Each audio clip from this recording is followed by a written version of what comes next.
So I would like to introduce Amanda, who is an amazing young person who, after reading her bio, which you guys have in your pamphlet, I'm not going to go through it because it's long and it's in depth, and you can find her on YouTube and see some of the amazing things that she's done. But she was a 2014 Youth Poet Laureate of Los Angeles. She's written a book. She's executive director of her own nonprofit. Please put your hands together for Amanda.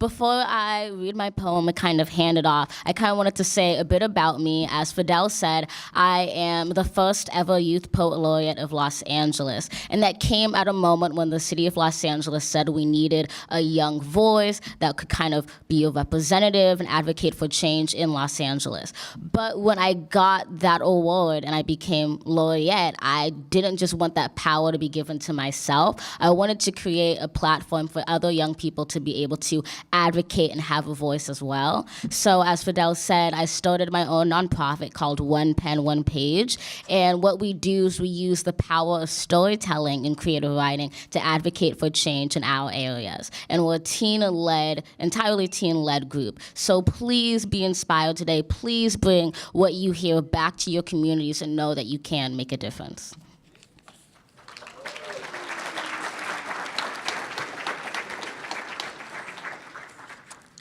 This poem I'm going to read is the poem that I read when I was named the Los Angeles Youth Poet Laureate. And it's based actually off of these responses that my mom, who's in the audience, I'm very proud of her, a round of applause for my mom, actually. And she is a teacher, and she basically asked some of her students to write what stresses them out.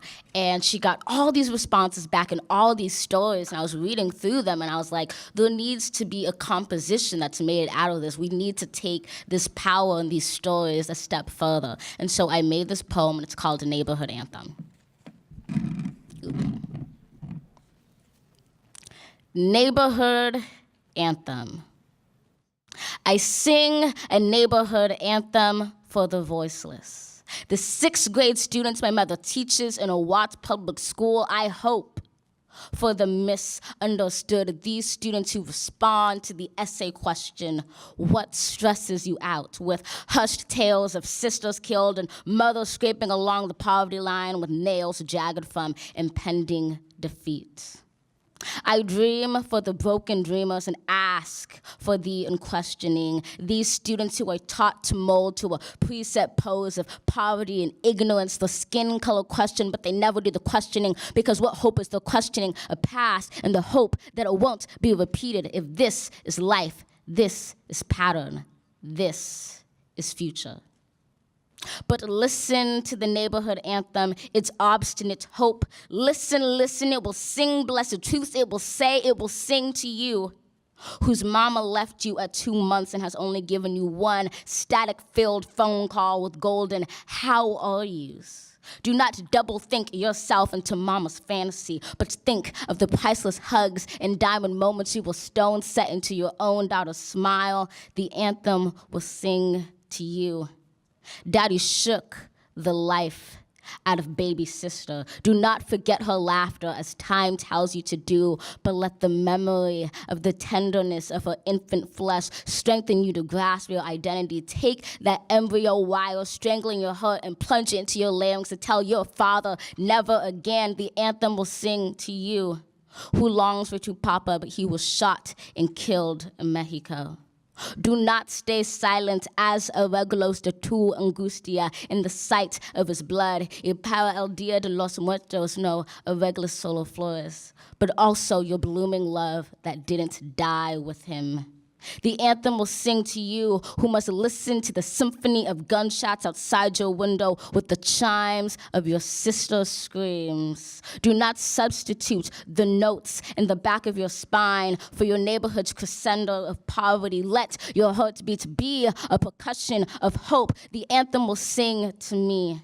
stained black with the speech impediment and R's that would sag from my lips and trip me on this unforgiving path. Amanda, drop your R's, but do not drop your volume. Go on smiling, Amanda. Go on writing, Amanda. Go on dancing, Amanda. Speak it, yell it, sing this neighborhood anthem. Sing that this is home, the telephone lines with shoes hanging like lynched corpses from every street corner. This is pat on children sprouting from the newly fertile legs of children. This is knowledge. This is life. This is past. But this time, our past will not define our future. For we, crisp yellow, burning red, rich brown, strong black, spangled white, all questioning youth, heal our past, dwell in our present, and will always be our future.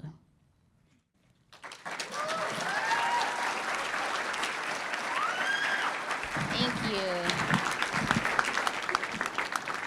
Before I step off, thank you so much. I just wanted to mention that all the stories you heard in this poem are true, and actually some of the students that submitted these stories and that I read are here today. So I just wanted to provide that as evidence that your stories do matter, your voices do matter, and they can inspire so many people, because I know I, at least, was deeply inspired. Thank you. Thank you, Ray. One more time, give it up for Amanda Gorman. Come on.